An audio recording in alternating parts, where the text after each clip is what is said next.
gonna fly home to Fairbanks, Alaska, my hometown. I haven't been back in almost 10 years. I'm gonna look around and try and write some stand-up material. I never talked about Alaska in my act before. I think it's about time. These are two of my friends, it's Natasha and Drew. Yes, I need a cab. Where are you at?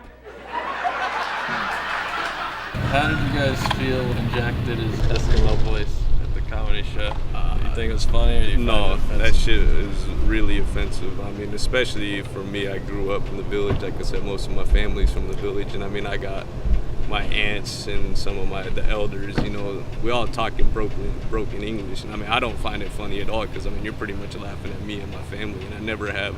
But I mean, growing up in Fairbanks, it's always been a big joke the way natives have talked. And I mean, growing up here, I found it hard to be proud of who I was for a long time, you know. And we do have a sense of humor about certain things, but making fun of somebody the way they talk is just like fucking jackasses from high school would do that. It's like nothing that, clever. I like making fun of my friends. It's what I do.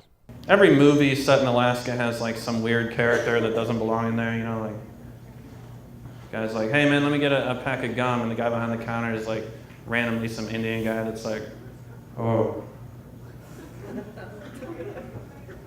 is that what you want? I remember 20 years ago I was sitting and the sky opened up all of a sudden. The wind kissed my shoulder like a young bird. And the bird looked at me and said, everything is going to be all right.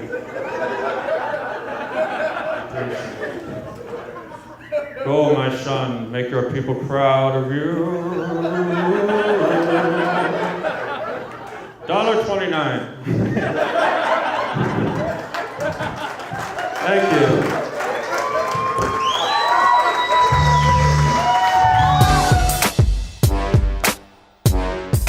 Matt Martino is a good friend of mine. We grew up together making jokes. He's one of the reasons I decided to be a comedian. He always believed in me. It's good to find funny slants on little things, like the time we got our truck stuck in the mud, or the time his dad punched him. Those were good times, right?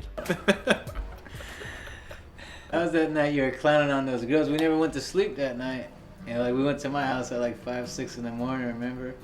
We went, either way, we were drinking a lot, and we got back to his house at, say, 6:30 in the morning, drunk. Yeah. And my dad gets up early, so his dad was up mowing the lawn when we got home.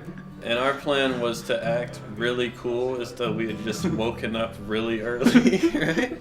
So we just pull up and we just cocky, walk into the place, and then we feigned having a conversation oh yeah, what are you gonna do today or whatever, and then we just immediately passed out. So after we were laying down for about 10 minutes, just kind of about ready to pass out for 5 hours, his dad comes in from cutting the grass, and he's like, yo, I'm tired of you guys using this place like it's your fucking hotel. It's like you guys are fucking losers. Why don't you do something? You've been drinking all night. And now you're gonna go to sleep for the whole day? And Matt goes, yo man, shut the fuck up. I did not say that. He said something like that. You're just like, dude, enough. And his dad goes, what? What? And now I get why he was so mad. He goes, what? And he went up. He was laying on his bed. Yeah, I was in my bed all tucked in. I was all tucked in. He was going to punch him in the face. And then he realized, oh. And then he did the most creepy, he did the most measured blow. And he just goes, da! And got him right in the stomach. Just I was under the cover, so I couldn't move. And I could see my dad was about to punch me, but I could only move so much. I was like, oh shit, he's gonna try to punch me. Yeah, and my dad just held me down. He's like, boom, right in the chest. I was like, and I was openly laughing the entire time because I knew his dad wouldn't punch me, right? I was pretty much in the clear. High schools here have spirit rocks. It's basically a designated graffiti area for people with nothing to do. It sits there year after year collecting paint. It's seen the class of 76 and the class of 2006. People like to write things on it, their names, the year of their graduating class. Derek and Kate forever. Number 4, ever. Or simply the word fuck, for the less imaginative.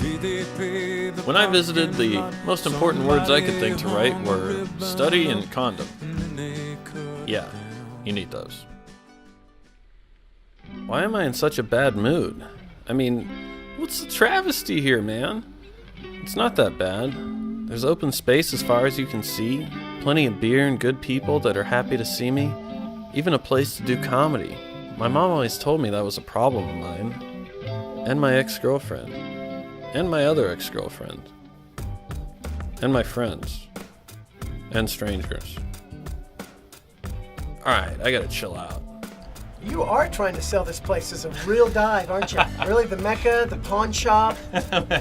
You're really showing the best of Fairbanks, which is just the way we like it, don't get us wrong. Back in Alaska, need to summarize complicated things. Back in Alaska, gonna waste the whole budget for this film.